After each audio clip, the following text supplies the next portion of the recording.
whatever actions you make now from this afternoon, yeah, there will always be somebody out there, maybe it's not in your business, but in the one next door, who says you've only done this because of. Protect the characteristics under the Equality Act 2010. So age, disability, religion or belief, sexual orientation, pregnancy and maternity, gender reassignment, race, sex, marriage and civil partnership. They all used to have their own names. They're now called the Equality Act 2010. So when I'm talking about laying people off, if somebody can say you've only laid me off because I'm the youngest, age discrimination. I'm the oldest, age discrimination. So you need to be aware of this. This is where the money is as well in tribunal. And they don't have to prove a thing, you have to disprove their claim. So whatever action you make, there will be a reaction. So if somebody says, well, I'm going through gender reassignment, that's why I'm the first to go. Well, it's not. You're the first to go because we identified you, as being the first to go. It's got nothing to do with your gender reassignment. You need to be able to prove that. This is the hit at the back end. This is where it's all going to kick off, just in time for Christmas. I'll bring a claim for age, disability. I am bipolar. I am disabled in the workplace. I am. That's a fact. So if I was laid off, I could say, you've only done that because, I've got mental health issues, and I'd probably walk away and not say anything. I think there's 20 grand in that. Or if somebody's pregnant and you lay them off this afternoon, you haven't followed the process, that is a nailed on 20 grand maternity. So just in time for Christmas, November, December time, anybody can get a claim in now, probably pay out around then. Yeah. We know they're going to sue because people are going to question bad practice or what they believe is bad practice. You need to make sure that selections are done in line with the equality and diversity policy. Everybody got one? Yeah, get one. It's a one sheet, it's a standard sheet. It just says that you're going to treat everybody with a similar respect and decisions will be made in line with the business, not in line with who they are. And there, I know you probably wouldn't, if you were this way inclined, you probably wouldn't be sat in this room now, but you wouldn't lay somebody off based on what you've seen to protect the characteristic. It's not human nature as such anymore, but people still do it. So you wouldn't think, oh, she's pregnant, we'll get shot. Because you know instinctively that it's got repercussions. But there's people who still do it. They will do it. There'll be people doing it this afternoon. I don't like him, he's only a kid. He doesn't fit in with the team, we'll get rid. Or I can't stand him, whinging out, sod. We'll get shot of him first. See how all these things, can be portrayed. And just be prepared for all your employees to question the reasons they were chosen over somebody else and ensure you have a solid business rationale. So if you're having to make selections out of pools of people, just make sure that you've got some kind of scoring matrix and some kind of process. Otherwise, if it comes back, you've got nothing to back yourself up. And this one here, very few people think about. You're all directors and MDs, yep.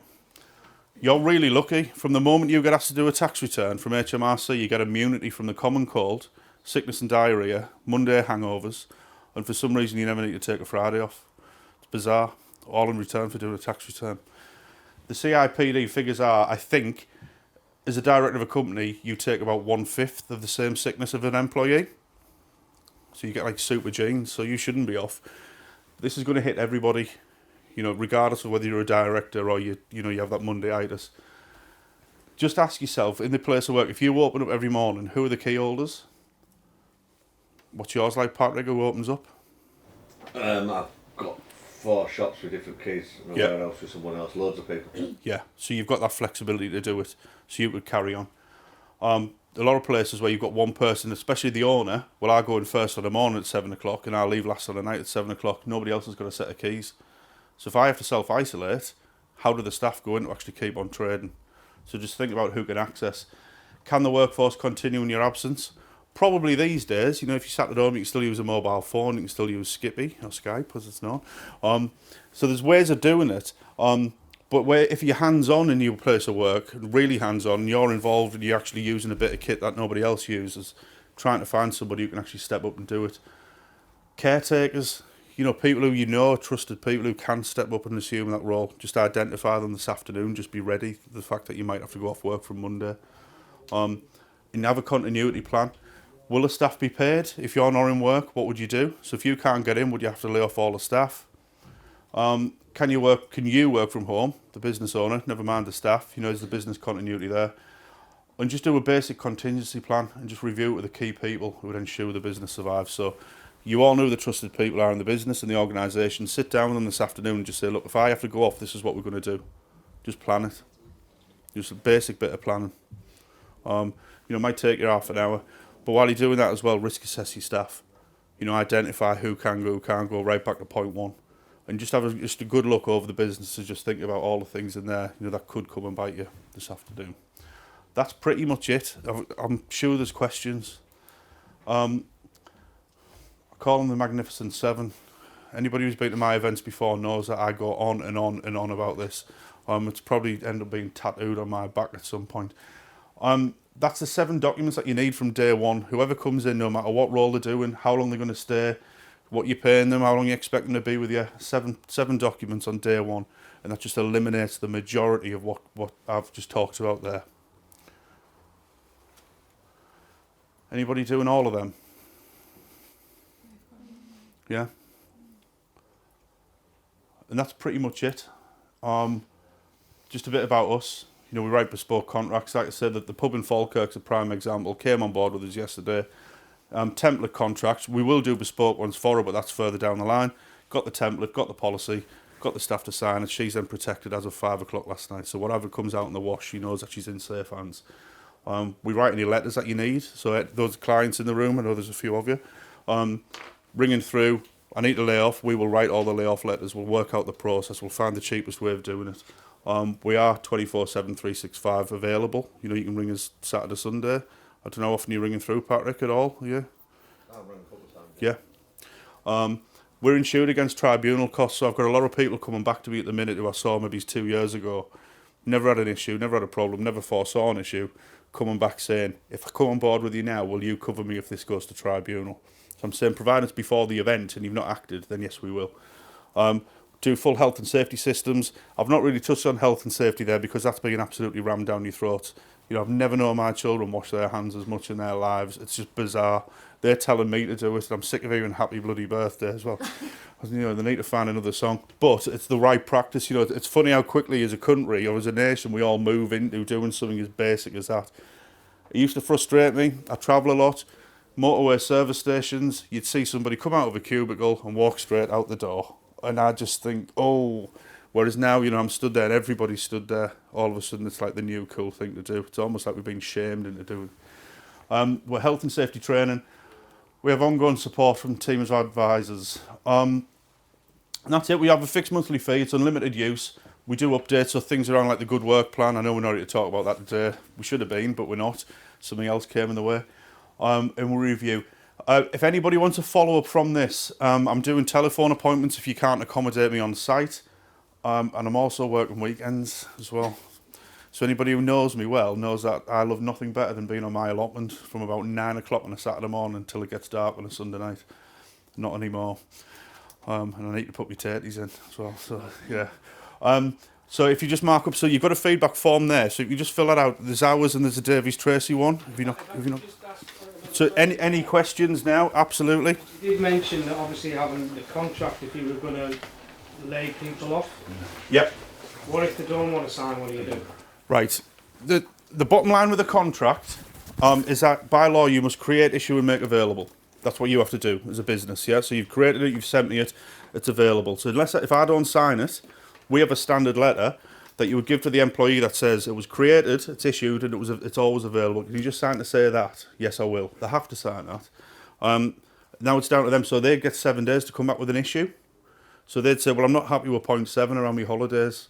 So by saying that, you've isolated the rest. So everything else then becomes accepted, and there's only 0.7 you need to deal with.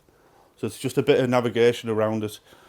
Anybody at the minute who says I'm not signing a contract, I'd be quite sceptical of. They're probably teeing it up already to think, what can I get out of this longer term?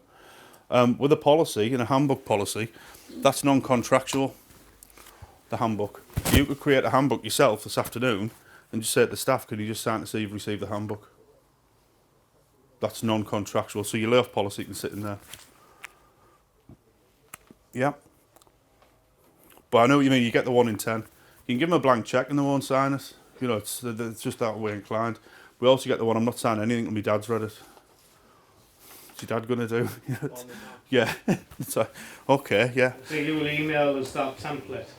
We will, yeah. If you just ring through or email through to advice, and we'll just send through the template contract, send through the layoff policy, get it to the staff this afternoon, and then we can start laying off from tonight. Yeah, if we need to. Or make redundancies, Patrick. The option's there. I'm thinking about both. Yeah. But I've also got some of them that are that are like the self-isolating, so Yeah. I can't really make them redundant, can I?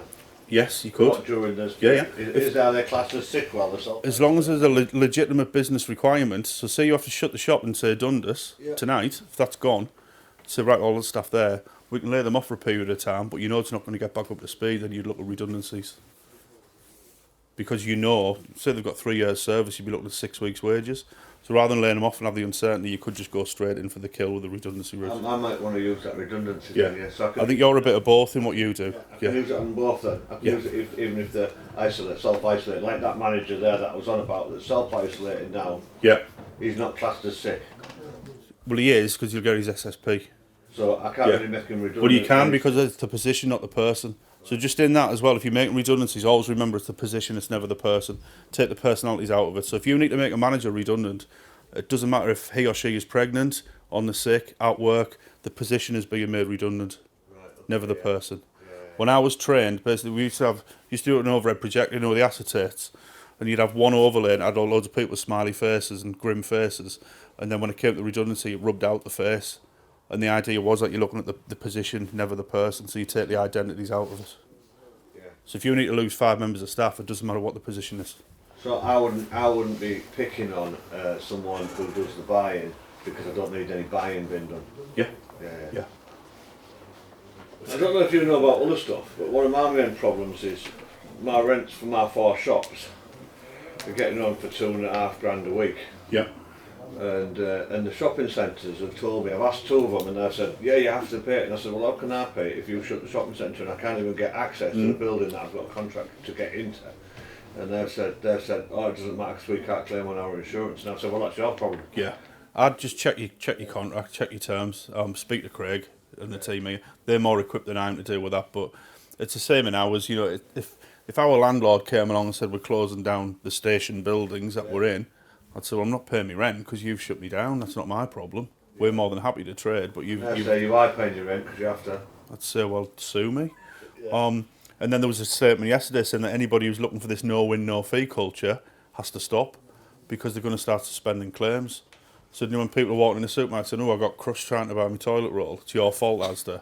You know, give me $2,000 and I'll disappear. They're just going to start striking them out. It's just being kind of like nonsensical claims. So landlords at the minute are kind of like down here. You know, all of a sudden the tenants up here. The world's changed. Just cancel all my direct debits if it gets. I'm not giving you any advice like that, Barry. But I've heard a lot of people who've said we've cancelled every direct debit. We're keeping all the cash in. This is bank companies that rely on cash. Keeping all the cash in the bank to pay the wages cash, pay whatever they need to cash. So there's people doing different things to deal with it. I think we'll be a lot clearer this time next week. Be a lot clearer. I was worried about having money in banks at times like this as well. Well, you're covered up to 80 grand, aren't you? That's over the FCA regs, I think. 82,000, I think it is. Yeah. Might be wrong. I'm not, like I said, usually anything with a pound sign in front, I just go, nah, not interested. Yeah, there's better equipped people than me to deal with it. Yeah, I'll have an ask about that. Yeah? Just ask Tristan how to these difficult times. Is it best to get things in writing from employees? How does that cover you later on? You know, when you have these gentlemen's agreements or words of mouth, and then as you said... There's no such thing as a gentleman's agreement, and there's no such thing as a verbal contract. So anything that if somebody did it by, if you had it like they wanted something, you said in writing, I agree. How does that stand up then? That'll protect you. That gives... So as long as you get things in writing. We go to tribunal a lot, and I mean a lot, and people say he's worked for me for 20 years and it was done in a handshake and he's always been paid this, and I had to let him go because he punched me in the nose. All the judge says is, where's the contract? Within 8 weeks of somebody working for you, you should have issued a contract. It's going to move as well. That's going to become a day one requirement. Unless the contract's there, it's automatic unfair dismissal. It doesn't matter the who's, the where's, the whys. It's straight away. It's just no contract. That's it. It's unfair. So everything that come along, everything in writing. Yeah. So if somebody comes in flexible working, it has to be in writing. Amendments to hours has to be in writing. You know, I want to take holidays instead of being laid off. Has to go in writing. Just go an email or a text message. It takes 2 minutes. And the best thing is, if it ain't written down, you don't exist. Well, it didn't, yeah, and that's it, you know. And me having to explain that to people who were faced with the tribunal, when they say, yeah, but he's always done this, I say, he might have, but it's always been done incorrectly in the eyes of the law. We know how business works. You know, I know there's loads of cash goes round. when people try to incorporate that into loss of earnings, and I say, yeah, but you paid him the money. Whether he paid the tax or not, his problem. You paid him the money, therefore he's entitled to that. So there's variables in that, but if it's not written down, you're dead right, it just didn't happen. Yeah. It's more, I think, when people sort of ask to, I know this is policy, but I'd like to go on these terms now. As long as you've got that in writing from the employee. Absolutely, yeah. So any changes to anything that you've got in place, just ask them to sign to say they've received it, and that covers you. Yeah, not in its entirety. You know, there will be things that go on and go wrong, but any changes, just make sure that you get a signature to show they've accepted the change, and just be open with them. You know, how are you getting on? Are you still busy? Is it? Yeah, steady away. Ease off a bit. Yeah. Will you have to lay off? I hope not. Yeah, but you're ready now I'd if you rather do. a short time, I think. Yeah. Yeah.